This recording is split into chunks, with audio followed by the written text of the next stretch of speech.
Yo, what's up, everybody? You're tuned into Let's Talk About It with Cha-Cha and the unstoppable Run It Back crew. Get ready for high-octane discussions, epic stories, and non-stop energy.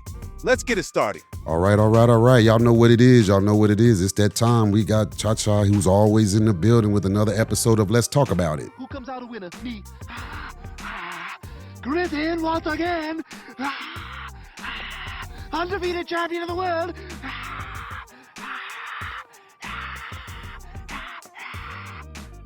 All right. Always in the building. So let's get into it. So did you all hear the story about the superintendent in Des Moines, Iowa that got picked up by ICE? No, I didn't. Ooh. Yeah. What's going on with ICE? Oh, y'all haven't heard. So let's talk about it. Let's do that. So this episode, I'm gonna call this one the Un-superintendent. Okay. The Un-superintendent. Not so super. we have a superintendent that was a superintendent of Des Moines. He was a criminal illegal alien. He was a criminal illegal alien and got picked up by ICE. How does that work? Yeah.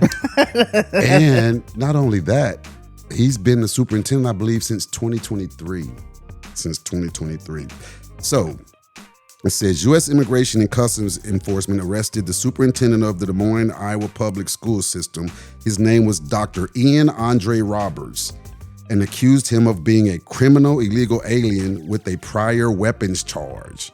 Oh, wow. Prior weapons charge, yeah. So the suspect was arrested in possession of a loaded weapon in a vehicle provided by the Des Moines Public Schools. So he was driving. Oh, he a criminal. Boy. And it says Yeah, they're living. he that fled the scene. Wow. So he never even gave himself a chance to fight. He never even gave it. That's crazy. So let's see how this illegal alien was hired without work authorization, is beyond, the Minnesota Police Department, because that's where they came from. The ICE came from Minnesota, from St. Paul, Minnesota, down to Des Moines. And they're like, how he got away with this?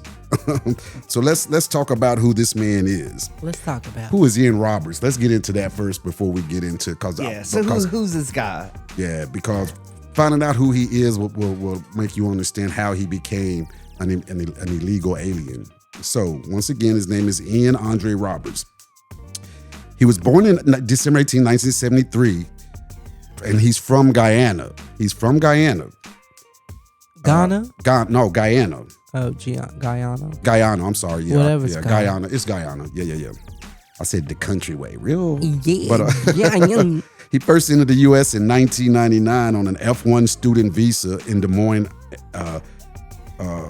That's what it says in his bio. So they checked out his Des Moines bio from when he was trying to get hired as a superintendent. So he had an F1 student visa. It says according to the same bio, he graduated with a BS degree from Coppin State University and earned a master's degree from St. John's University and Georgetown University, and received his doctorate in urban educational leadership from Trident University while at St. John's.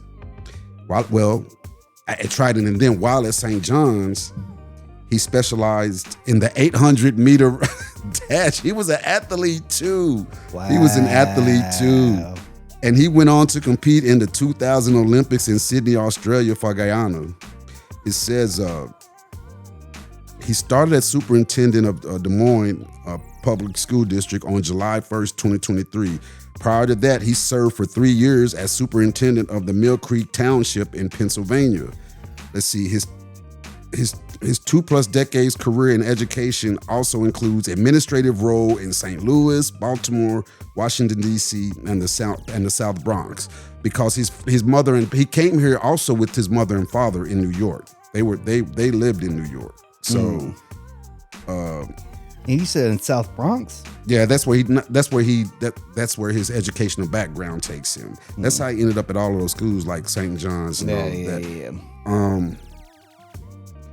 According to his bio, Roberts has written about leadership, empathy, and cultural responsiveness, and is passionate about instructional excellence, diversity, equity, inclusion, and innovation in education. And he also enjoys hunting. That's going to be key. So in my opinion, it was only a matter of time before they got this man as an illegal alien, because as it says here, he was a promoter of DEI, diversity. What is it? Diversity, equity, and inclusion. Yeah. So it was only a matter of time. So let's get into. According to Des Moines Iowa Register, he made $305,917 in salary and benefits in 2024 and 2025. Period. He was doing it. He was getting that paper. No wonder he didn't go back. No wonder he didn't go back. I wouldn't either. You just gotta be smart about it. You guess somebody Rick found out where he was. Though. All right, so why was he arrested? So the federal immigration authorities say Roberts had long been living and working in the U.S. without authorization. According to ICE, Roberts overstayed his 1999 student visa and received a final order of removal from the immigration judge on May 22nd, 2024. So, yeah, so look how long, that's what, 5 years? Yeah. 5 years or close to it. Close to it. A little close to it. Yeah. It's close to it because it's 4 and some change, right, not right. 5. Because you might as well just round up and say 5. Oh my gosh, she was that money was like, I ain't going nowhere. I ain't doing nothing. I'm in there. Facts. This man thought that his intelligence was going to allow him to outsmart the system, and nobody play. You don't mess with the government. Period. You just do not. They will get their man. They will get their man. And like I said, the ICE agents, the ICE team that came down, they came down from Minnesota. So, but they caught some wind of something. Yeah, because he had been there too. He's done a lot of traveling, and so. Okay, so like I said, he was ordered to go back home in May. Get your step in. Step. Get out. Yeah, get out of here. Yeah. Get out of here. And so let's see. May 22nd, a year later, let's see. An immigration judge, a year later after this ruling in 2024, a Dallas judge in Texas denied a motion to reopen his immigration case. So he tried it. So he went to another state and tried to get it opened up again, and they were like, no. Now, thank you. This is where he caught his charge, and that's what I'm saying. He caught his charge early in February of 2020. Damn. So Roberts was arrested and charged with illegally possessing a weapon, which is a federal violation, a violation of a federal law. With those without legal status, you're not allowed to possess a firearm if you do not have legal status. So that's crazy. So they don't even know how he acquired the handgun. So they've been trying to investigate that. Really? The ATF, they would be investigating how Roberts acquired the handgun found in his possession. No. They're investigating that now because okay, let me backtrack, people. I'm kind of all over the place because he's just done so much. He's done so much. Okay, so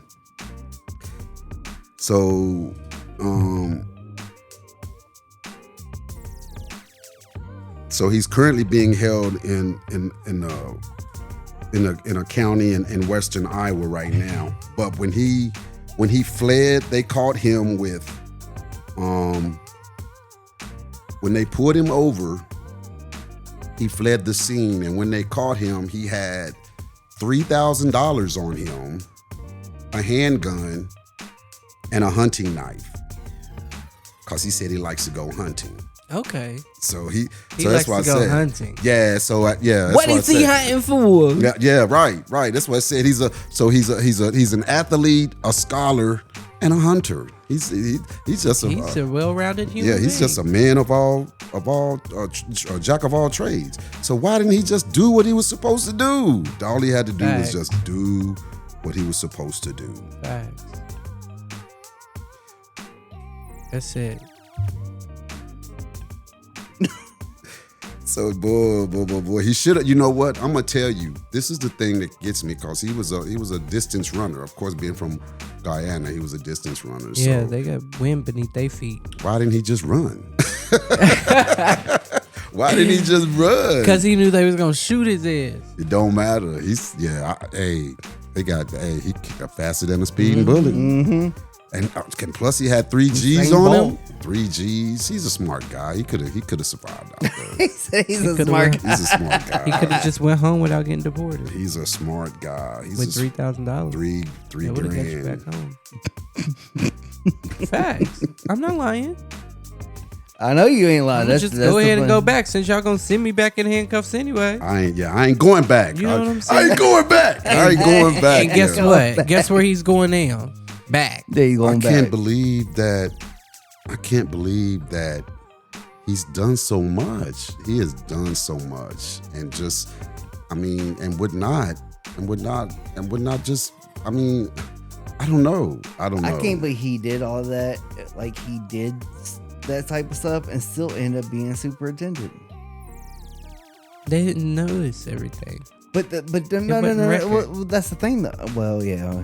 It was born to his parents are from I mean- from Guyana. He's an immigrant. His parents are here. He spent Yeah, but most if of his he's been- formative if- years if- in Brooklyn. So If he's been in jail, there's a record. yeah, You never know though. they gave him a chance. He might have man. got it He's a exposed. smart guy. He probably got a silver spoon in his mouth. Man. You gotta dig. He might have got it expunged. yeah. It's very likely. He had a Glock 19. And he was ready for That's whatever. what he was. Yeah, that's what I'm saying. He didn't want to go out in a blaze of glory. I know. That's why I say you should, if And you're not he probably had it to protect his home. if you're not protect going to his use the peace. Glock, just run. Just But run. you ain't supposed to have it. So Yeah, he wasn't supposed to have it. So that's what I'm saying. you should have had a boyfriend that had it or a girlfriend that had it. Right? You shouldn't. You was probably on your way to school. But You that's shouldn't have had it at all. But that's the whole thing when people were talking about, oh, we need stricter gun laws and blah, blah, blah. I'm like, well, don't get me wrong. We do need to revamp our gun laws. But at the same time, if somebody's willing to pay the money, somebody's willing to sell a handgun. It's too late. Like, Too late to revamp them laws. Well, Well, people still gonna get it. To me, the way to revamp it is to hold somebody accountable that's letting him have the gun, because the thing is he's supposed to provide, proof anyway. But who's to say that he didn't get it off the street, Facts. And that's the thing about it. That's the problem with gun control. There's only so far you can take it. But then again, the people that have it on the street shouldn't be able to get it to sell in the street. So, Right. So it kind of goes back to what I was saying, that the gun salesman should somehow be held accountable if they can trace it back to where it was originally Purchase. and who was the original. Because there's got to be a paper trail. Because Right. then you can go back to where where it was sold, who bought it, and then who was the original buyer. well, Then you go to okay. that person. Okay, so this is where it makes it difficult, because I will say this: I had a gun. It was stolen, and I called the police department, filled a report, and everything on how it was stolen. But if you don't keep up with that paperwork for the rest of your life? the rest of your life, then there is no paper trail. So if somebody kills somebody with that gun, it's gonna come back on you. Well, because you yeah. the last person on it. Right. And That's where it gets seems tricky. Because I guess with no bill of sales, I mean, and sometimes they scratch the serial number off the weapon Yeah. and all of that shit. Man. Yeah, it's tricky when it comes to handguns or just firearms. Period. That's where it becomes tricky, because they want you to continuously fill out that paperwork. They continuously want you to send that paperwork in. So if you move from that address, they don't know that you moved from that address, Yeah. and so that paper trail goes cold. So. Right. I mean, they should take things in consideration like that. Well, this guy has filled out the paperwork for it being stolen, so it's no longer his control on what happened. or in their control. He should have kept running. They found him in a brushy area. After he, hiding like a bush. yeah. Well, after he fled away. Okay. He fled away first of all, and then it was like, and you know how he probably fled away. He's probably like, oh yeah, I have that paperwork. Give me a second, let me. And he leaned into the like he was looking for it. I'll find him. And he drove off. Yeah, and he and so, yeah, man. And then they found him in a brushy area. Like, come on, man, you should have just kept running. Man, just kept running. Well, then he couldn't become superintendent if he kept running. That's wild. It's crazy because he built a great rapport among children. You know, I mean, and just think about that. He was actually around children. He was a superintendent of a public school. Yeah. So let me ask you all: do you all think that he's a good guy that just made bad choices, or he just I don't know. Because to me, you know, he's hard-headed. Number one, he's hard-headed. He's hard-headed. He's definitely that. I mean, I'm just wondering why he did not want to do the right thing. Right. Why risk it? Why risk it? I mean, and plus with you being because the reward was better than the risk. Mm-hmm. Yeah, I know. Well, then he got to keep he got to become superintendent. So I mean, then there was no turning back after that, huh? Yeah.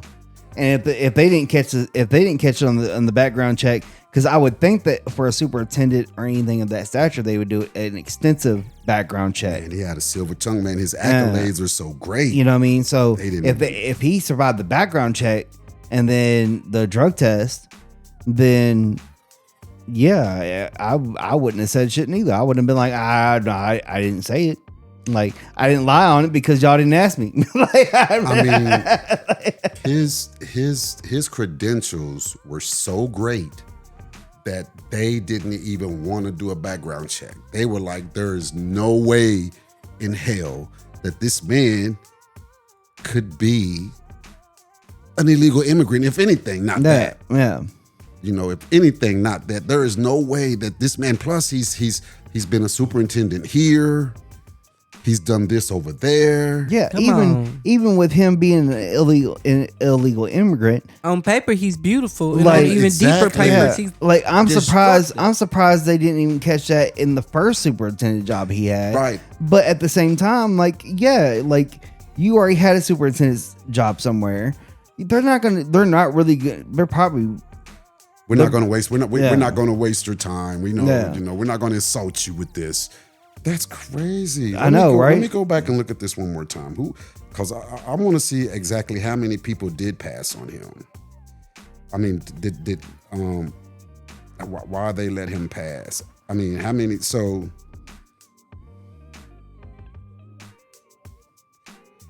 oh my gosh, let's see. So he was. Let me see. Let's see. Robert started as a superintendent of Des Moines, Iowa in 2023. Prior to that, he served for 3 years as superintendent of Pennsylvania. So he went from Pennsylvania to Iowa. He was just bouncing around. His trail was bored. And then from there, let's backtrack a little bit more. His 2+ decade career in education also includes administrative roles. So that's what I'm saying. He bounced around in administrative roles, St. Louis, Baltimore, DC, and the South Bronx. And so the administrative roles, no telling what that could have been. Yeah. You know what I mean? And so he slowly, so that whichever that first city that allowed him to get a job without doing a background check, he just was able to build from there. You know, and he probably got great reference letters and all that. And plus, he was an athlete in college. He played in the Olympics. This guy, I mean, he not played in the Olympics, but he competed in the Olympics. I mean, what could you do? What could you possibly do when you look at this man's resume other than to say, we're not going to waste your time? Right. We're not going to waste your time. Right. I mean, he's got to have a silver spoon in his mouth. They paid this man $305,000. Yeah. You know, you got banged for that job. Yeah. So you know, that's crazy He to came me. very highly recommended. Yeah, and he hid in the best place to hide, Des Moines, Iowa. Wow. Yeah. The best In plain place to sight. hide. What? Iowa. In plain sight. Yeah, all about right, hiding in plain sight. It was lads, and he was Got the cardigan and everything. yeah, he was the poster child for diversity. Yeah, got the sweater vest on and everything. Yeah, Playing all his that, part. man. Yeah, Playing that but, part. To the max. Probably got some corduroys on. Oh, here we go. But you know, that's my let's talk about it segment for today. I just thought I would bring that to you all. We always like bringing something different, and you know, the thing that I like about it, it always makes you think. Like, just when you think you've heard it all, You just you don't. know, You don't. I You mean, don't. think about it. You know, we had the 2 weeks ago. It was the judge. Mm-hmm. Here comes the judge ? Where someone impersonated a judge I know that's and wild. called in and got somebody's bond on a person that had a charge of aggravated assault. Got it dropped down to him being able to get out on his own recognizance. You know, you just never think that this stuff can really happen. Yeah. And so, America, I hope you all continue, you know, fans of hobbies, I hope you all continue to listen in as we grow. We're coming to an end of another season. We have, I think, one more week to go. And so, you know, then we'll get into what we got planned for next season. But just keep tuning in, because I'm always trying to find that unreal, that unbelievable, that one that makes you go, let's talk about it. And so this is Cha Cha with another episode. Thank you for tuning in, and we out. Peace. Deuces.